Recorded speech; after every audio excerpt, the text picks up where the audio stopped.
Hi, my name is Bridget Bogan-Keitel. Welcome to the City Foundry. City Foundry is all about celebrating creative concepts in retail, food, entertainment, and entrepreneurship.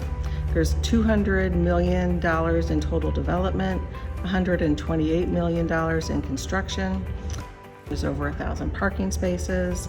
The mix of the overall development is roughly 335,000 rentable square feet. A third is office, a third is food and entertainment, and then a third is retail. Some anchor tenants that we have here are Fresh Time, Alamo, Punch Bowl Social, and we have various vendors in the food hall. Phase 1 will be open probably the third or fourth quarter of 2020.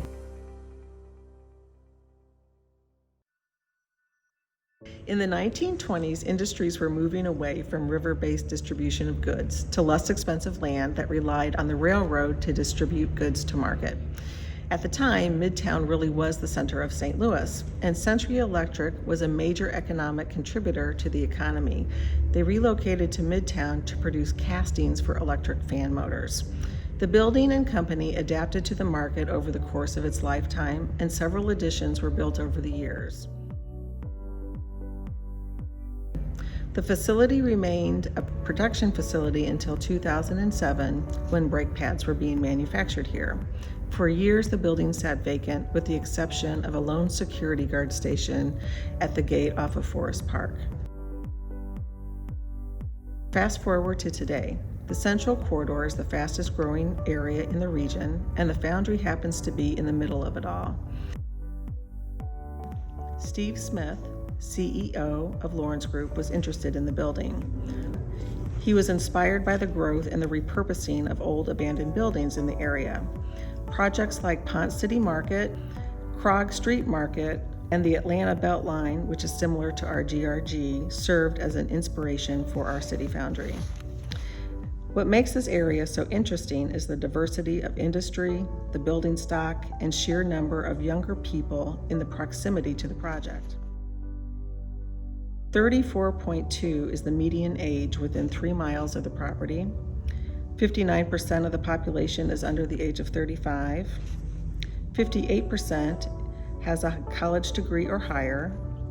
There are around 30,000 college students, and 193,000 employees work within 3 miles of the City Foundry.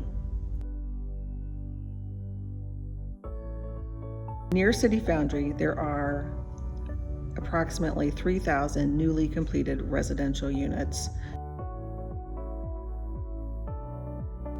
On top of this is St. Louis receives 23.9 million annual visitors each year.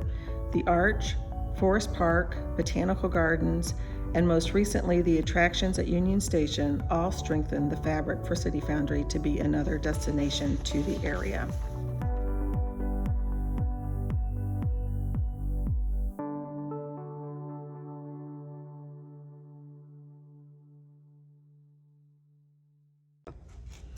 The original Foundry building was this square right here, and over the course of time there were smaller additions that occurred to adapt to the changing goods that they were producing on the site.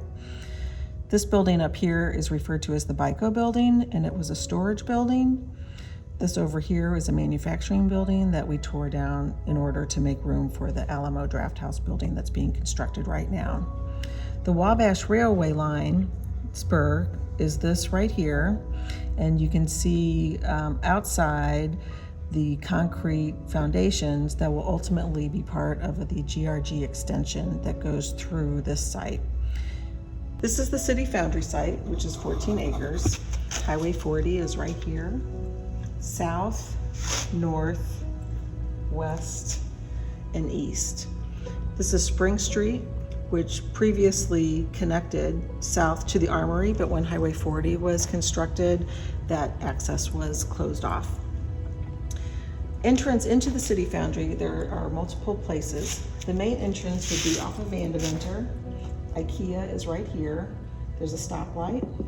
So the guest would come in.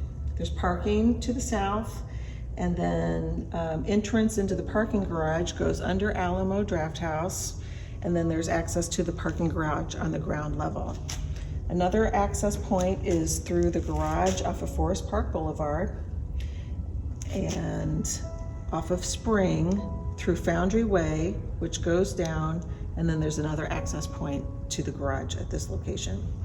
So the challenge was how to get all of these buildings to serve as a cohesive unit. Two of the buildings on the site are historic properties. There's the Foundry, and then there's the BICO building itself. The whole site in of itself is considered a historic property. We have added the new Foundry Way that bifurcates the site.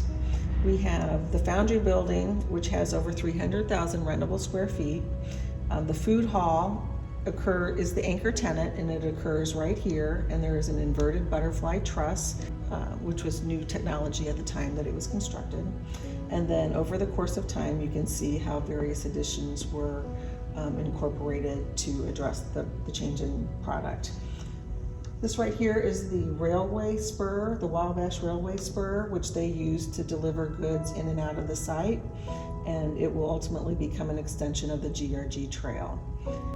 Alamo Draft House is a new building, and we demolished an existing warehouse to make room for this building right here. We have two new mixed-use buildings with retail on the first floor and office on the second floor. Fresh Time, which is another anchor tenant, will take the top level of the BICO building, and they have their own dedicated entrance for their grocery tenant or for their grocery customers. We had Silver Wings build this model. It was probably 4 years ago, and because it was fluid in nature, we didn't know how certain buildings were going to shake out. The buildings in white are part of a future development yet to be funded, but they made the model so we can basically take pieces out and see how different development would impact the overall site.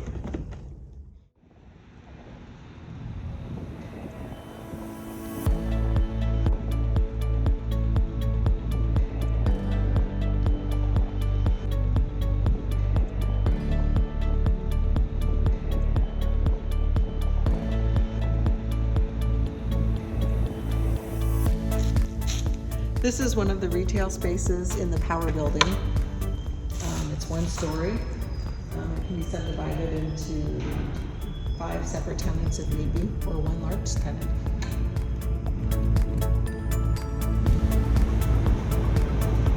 So this used to be the exterior of the building, and we're just leaving it as it is.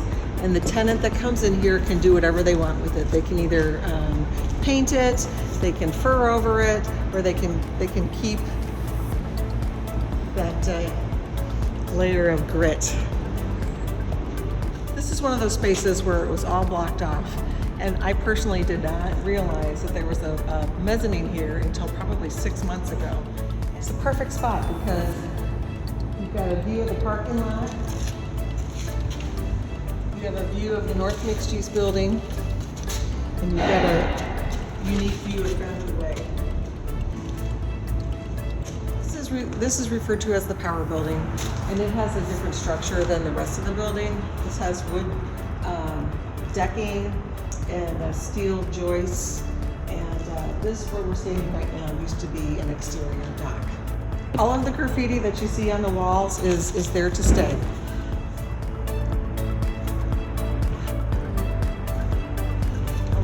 The ductwork that is in the food stall and other places around the building that's large will remain because it does serve as an interesting architectural feature. This is one of my favorite spaces. It's where you get a view of Highway 40 coming down, a view of the trestle, and then a view of the entrance to Foundry Way. And it's a nice space. It's got good height, and the wood decking above provides a warmth that the other spaces don't have.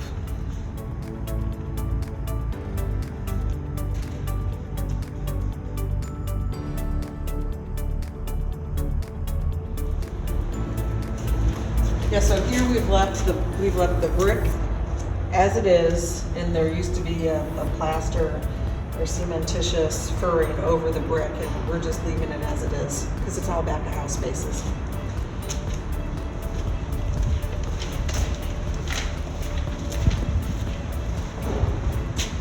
These windows here, they are replicated to what was there before because of the view on Highway 40.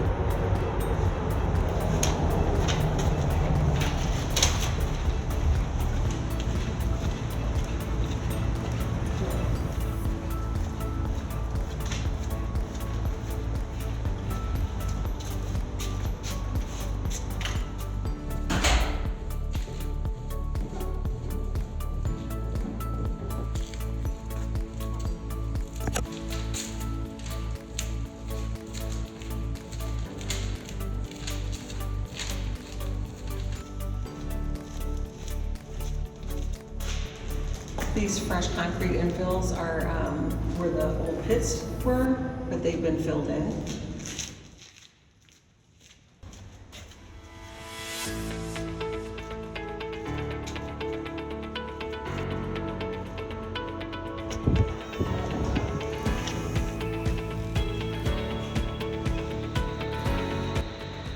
When you come this way and you walk into this space, the volume just explodes.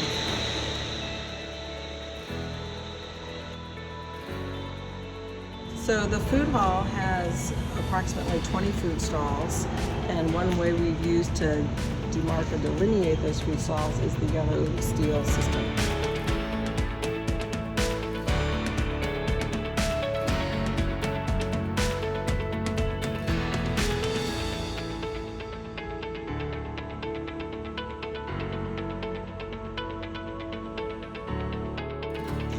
Each one of these chambers is going to be a private dining room.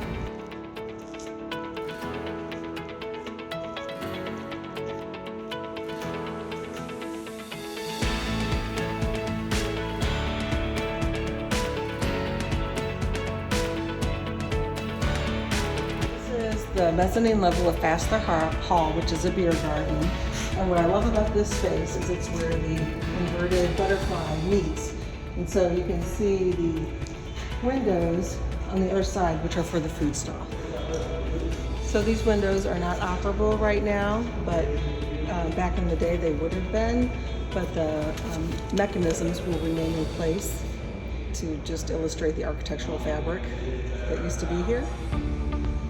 So the mezzanine level shows the top of the hoppers, which the bottom side is in the private dining rooms down below. These all have the existing finish on them, and the tenant may or may not be refinishing them. On the other side of this partition is another tenant. It's a lab tenant, and part of the National Park Service qualifications where they wanted this structure to remain visible on this particular level of the building. So that's why there's clear story lights at that point. So this actually may be my favorite space. This will be a beer garden for Fassler Hall, and this ductwork right here is non-functioning, but it's what was there before, and the tenant liked it so much they wanted to keep it as an architectural feature. But if we go out this door here,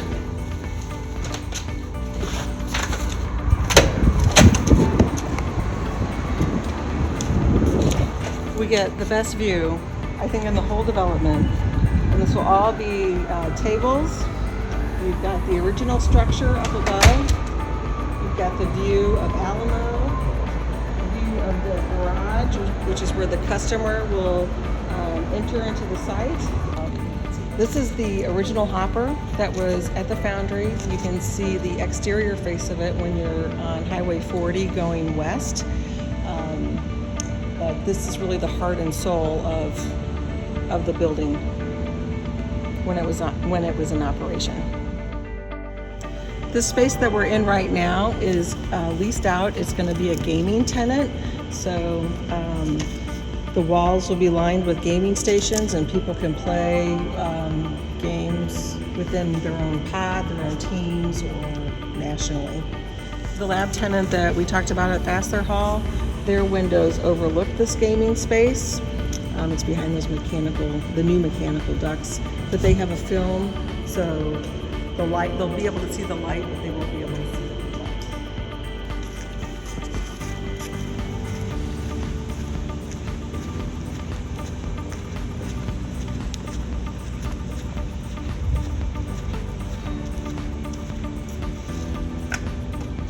All the office tenants that are along Highway 40 have laminated glass to help reduce the noise from Highway 40. This here is just an example of one of the office spaces that's just about finished for the tenant. These are retail spaces on the east side of the Foundry building, ground level, that open directly onto Foundry Way.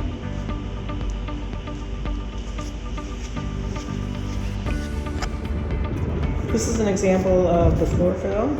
Instead of floating a continuous material over the top, we really wanted to show the history of what was there before. So it's been ground down and floats filled.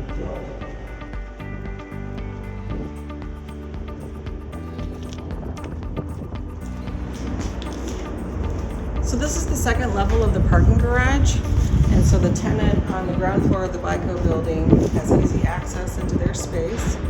When we removed all the dirt, all the fill during brownfield work, we were able to design the parking garage so the top level appears like it's a surface garage, so it doesn't impede the view of the foundry itself. And the bottom level is at the finished floor level of all the other establishments in the development. So the first floor of the garage is higher, it's 13.6, which will accommodate a box truck for deliveries. And the second floor will not accommodate those trucks. So this is one of the entry points for the customer. The customer will come through this central corridor right in line with the food hall and with the office buildings and retail flanking each side. So this is the ground level customer experience as they enter the site. This will be common area, and then the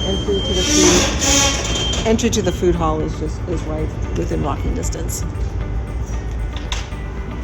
The top of the site is Spring Avenue, and there's a 30-foot delta between Spring Avenue and Vantage, which is to the west of where we are right now. What you're looking at on the north facade of the foundry, a lot of that was underground, and so that is an exposed foundation wall at this point. We had to find ways to help waterproof it because it's not used to being exposed to the elements. This is a typical retail space in one of the north mixed-use buildings.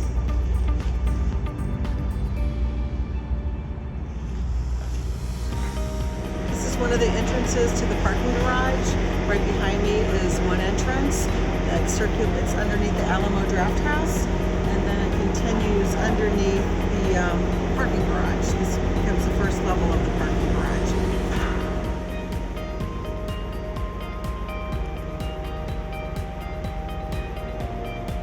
This is the pedestrian connection from Forest Park Boulevard. To my right, carrying along this line and taking the set of stairs to the left will give them access to Foundry.